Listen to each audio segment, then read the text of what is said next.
শবে বরাতের দুপুরবেলা থেকে আমি আমার ব্লগ শুরু করছি। আর সরি, শবে বরাত তো অনেক দিন আগে চলে গেছে, বাট আমার এই ব্লগটা অনেক লেটে যাচ্ছে, আমি এডিট করতে পারিনি। তোমাদের প্রায় সময় বলি যে আমার এডিট হয়ে ওঠে না। তো এই হচ্ছে ব্যাপার। তো এখন হচ্ছে দুপুরবেলা আমি কিছু রেডি করে রাখছি। এখানে আজকের ইফতারে করব স্প্রিং রোল। তো স্প্রিং রোল কেমন করে করি তোমরা দেখো। স্প্রিং রোল প্রথমে ময়দা, নুন, তেল এইসব দিয়ে মাখিয়ে কিছুক্ষণ রেখে দিয়েছি। তারপরে এখানে দেখো একটা ছোট ছোট করে লেচি কেটে সেটাকে বেলে নিতে হবে। কিছুটা মিডিয়াম সাইজের বেলে নেবে। নেওয়ার পরে এখানে আমি 5টা লেচি নিয়েছি। তো স্প্রিং রোল এইভাবেই হয়। 5টা লেচি নিয়েছি, তার উপরে দেখো একটু তেল লাগিয়ে একটু ময়দা দিয়ে তারপরে ছড়িয়ে দিচ্ছি। দেওয়ার পরে আবার তার উপরে আর একটা করে দিচ্ছি। ঠিক আছে? তো যদি ছোট বড় হয়ে যায়, সমান তো হতে হবে তার কোনো মানে নেই। যদি ছোট বড় হয়ে যায় তো তোমরা একটু হাত দিয়ে এইভাবে টেনে দিতে পারো, দেখো যেভাবে আমি টেনে দিচ্ছি। তো তাতে কি হবে, একটু সমান হয়ে যাবে, বুঝলে? তো তোমরা চাও যদি 3টে করে নিতে পারো। আমি এখানে 5টা নিয়েছি। 4টে করে এনাফ হয়, যে 4টে হলে হয়ে যায়। 5টা নিয়েছি বলে যে হবে না তা নয়, হয়ে যাবে। যদি কম চাও কম নিতে পারো। এবার এটাকে একটা বড় সাইজের বেলে নিতে হবে। দেখো, মানে খুব পাতলা নয় আর খুব মোটাও নয়, একদম মানে পাতলার একটু উঁচু হলেও হবে আর কি। তো যেভাবে আমি বেলে নিচ্ছি দেখো, একটা সাইজ যতটা চলে আসবে একটা সেইভাবে আমি এখানে বেলে নিচ্ছি। আর এখানে বেলতে গেলে যে খুব ময়দা ফয়দা লাগবে তা নয়, হাতে দেখো হালকা হাতে ঘোরালেই এটা কত বড় হয়ে যাচ্ছে। আর আমি না এখানে একটু কালো জিরে দিয়ে দিয়েছিলাম, তোমরা যদি দিতে চাও দেবে, না হলে না দিতে চাও না দেবে। আমি দিয়ে দিয়েছিলাম। তো দেখো তাওয়ার ওপরে এরকম হালকা কাঁচা কাঁচা হালকা হাতে ফ্রাই করে নিচ্ছি। যে খুব ফ্রাই করবে তা নয়, একদম এপাট ওপাট দেখে মনে হবে যে হালকা হয়ে গেছে। তো এই অবস্থায় এইভাবে তুলে দিতে হবে। যদি খুব ফ্রাই করে নাও আবার একটু মানে কি বলে, যেরকম পরোটা হয় মচমচে ভাব হয়ে যাবে, তখন আবার করতে গেলেও প্রবলেম হবে। তো দেখো এইভাবে একটু ঠান্ডা হতে দেবে, কয়েক সেকেন্ড একটু ঠান্ডা হতে দেবে, কেন গরম গরম তো খুলতে পারবে না। ঠান্ডা হয়ে গেলে দেখো একটা লেয়ার ধরলে কত ভালোভাবে ইজিভাবে খুলে যাচ্ছে।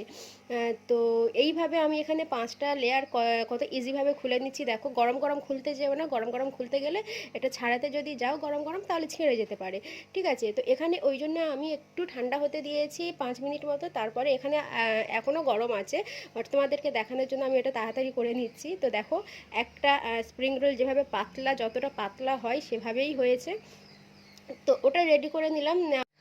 তো ওটা কোনো কন্টেনারের মধ্যে রেখে দাও আপাতত। তারপর স্টাফিংটা আমরা একটু পরে করব, তার আগে কিছু প্রিপারেশন নিয়ে নিই। আর একটা হবে ডিম চপ, যেখানে আমি ওই জন্য ডিম আগে থেকেই সিদ্ধ করে রেখে দিয়েছি দেখো। আর এখানে আমি দুভাগ করে নিচ্ছি, এটাকে 4 ভাগও করা যায় যেভাবে তোমরা চাও। তো আমি এখানে দুভাগ করে নিচ্ছি যাতে বেশি টাইম না লাগে আর কি। এখানে আলু অলরেডি সিদ্ধ করে নিয়েছি। আর নর্মাল ঘরের যে কটা মশলা থাকে সেটাকে দিয়ে মাখিয়ে দাও। এটাকে তোমরা আবার কড়ার মধ্যে জিরে দিয়ে এইসব মানে মশলা দিয়ে যেভাবে ফ্রাই ফ্রাই বলছি, কড়াতে যেভাবে ফোড়ন দিয়ে করা হয় তোমরা সেটাও করতে পারো, বাট আমার হাতে অতটা সময় নেই, তাই আমি আলু সিদ্ধ করে নিয়েছি। নিয়ে ঘরোয়া যেসব মশলা থাকে এগুলো সব দিয়ে দিলাম। দেখো এখানে একটু কাস্তুরি মেথি হাতে ঘষে দিয়ে দিচ্ছি একটু গরম করে, তাতে একটু ফ্লেভারটা একটু অন্য আসবে আর কি। তো লাল লঙ্কা, হলুদ দিও না, হলুদ দিলে দেখতেও ভালো লাগে না। লঙ্কা দিও, কাশ্মীরি লঙ্কা দিও, এইভাবে দিও। তো এবার দেখো আমি হাতের তালুতে অল্প একটু আলু নিয়েছে, যতটা কম পারবে ততটা আলু নিয়ে এটাকে কভার করার চেষ্টা করবে। বেশি আলু যদি নিতে যাও তাহলে একটু আলু আলু ভাব হয়ে যাবে, মানে শুধু আলু আলু খেতে লাগবে আর কি। তাই যতটা পারবে কম নেওয়ার চেষ্টা করবে, আর এটাকে ডিমটাকে কভার করার চেষ্টা করবে। তো এখানে আমি ডিমের সাইজটা যেহেতু দুভাগ করেছি তাই একটু এখানে বড় বড় লাগছে, দেখতে পাচ্ছ। তোমাদের আরেকটা দেখিয়ে দিই আমি। এভাবে অল্প একটু হাতে আলু নেবে, মাঝখানে এইভাবে বসিয়ে দেবে, দিয়ে ওটাকে আগে কভার করবে যেটা হাতে রয়েছে। তারপরে উপরে যেটুকু রয়েছে তারপরে একটুখানি উপরে দিয়ে দেবে, দিলে এটাকে কভার হয়ে যাবে। বাস হাতের তালুতে খালি মানে রাউন্ড খাওয়াতে হবে আর কি। এই হচ্ছে ব্যাপার। এটাকে আমি কমপ্লিট করে নিই, তারপরে তোমাদেরকে অন্য কিছু দেখাচ্ছি, কেন নামাজ পড়ার আগে। আসসালামু আলাইকুম, welcome back to my channel. কেমন আছো তোমরা সবাই? আশা করি খুব ভালো আছো। তো আজ শবে বরাতের দ্বিতীয় দিন। তো আজকে সব রোজা রেখেছি। এখন বাজে দুপুর 3টে, আর এই জাস্ট নামাজ পড়ে উঠলাম। কষ্ট হচ্ছে। হ্যাঁ, তো সারা রাত জেগে জেগে তারপরে সকালে ইনায়েতের আজকে এক্সাম ছিল, ওদের স্কুল ছুটি দেয়নি, তো সকালে আবার এক্সামে পাঠালাম। ও চলে এসছে, ওকে খাইয়ে দাইয়ে ও এখন খেলছে। আমি নামাজ পড়ে নিলাম, এখন 2:45 বেজে গেছে। তো একটু পরে এবার ইফতারের আয়োজন করব। আয়োজন বলতে কি বলে, করব, তৈরি করবো আর কি। তো কী কী তৈরি করি না করি তোমাদের সাথে শেয়ার করবো, আর আজকের সারাদিনটা কী করি না করি তাও শেয়ার করব। তো চলো, তোমাদের কেমন কাটলো শবে বরাত সেটা আমাকে জানিও। আর আমার তো খুব ভালো কেটেছে। আর আজকেরও বেশ রোজা করে বেশ ভালো লাগছে।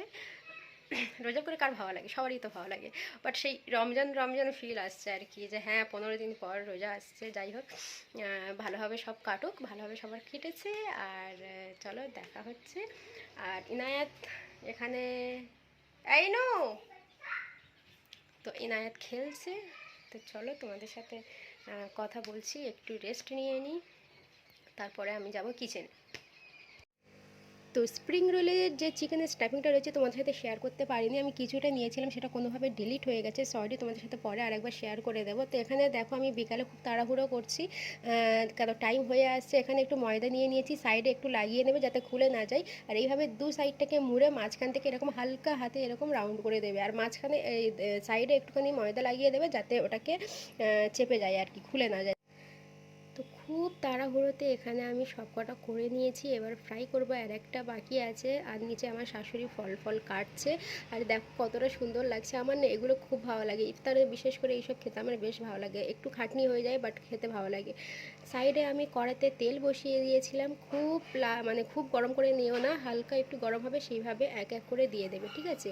তো এখানে অল্প অল্প করে দিয়ে দিচ্ছি, আমি 3-4টে করে দেবো, কেন পাল্টানো যায় না, অসুবিধা হয়ে যায়, ওই জন্য 4-5টা করে আমি এখানে দিয়ে দিলাম, একটু বড় সাইজ। আর এখানে দেখো আলুগুলো আমি রেডি করে ফ্রিজে রেখে দিয়েছিলাম যাতে একটু সেট হয়ে যায়। তো এটা করে নিলাম। এবারে সাইডে বেসন একটু গুলে নেবার, এখানে আমার অলরেডি রেডি হয়ে গেছে, ফ্রাই করা হয়ে গেছে। তো এখানে বেসনও গুলে নেওয়া হয়েছে। আর এখানে দেখো এক এক করে আমি ডিপ করবো, তারপরে আমি তেলে ফ্রাই করব। তো এখানে সত্যি খুব হুটোপাটা চলছে, আজান দেওয়া হচ্ছে, তবু আমাদের রান্না চলছিল আর কি। আজকের অনেকটাই লেট হয়ে গেছে, ভাবলাম যে অনেক টাইম আছে। তো সবাই এখানে রেডি হয়ে গেছে, আমি ইফতার লাগিয়ে দিয়েছি, চলো ইফতার করে নিই। আলহামদুলিল্লাহ গাইস, তো ইফতার হয়ে গেছে, এখন তো বাজে সন্ধ্যা 6:45। তো আমরা ইফতার করে নিয়েছি, নামাজ পড়ে নিয়েছি, তারপরে চা বসালাম, কেন মানে ইফতার করে সবাইকে এখন চা দরকার, প্রয়োজন পড়ে বেশি, মানে ইফতারকে নামাজ পড়ে, কি বলছি আমি, নামাজ পড়ে উঠে সবার আগে চা খাই সব কি, এই আর কি।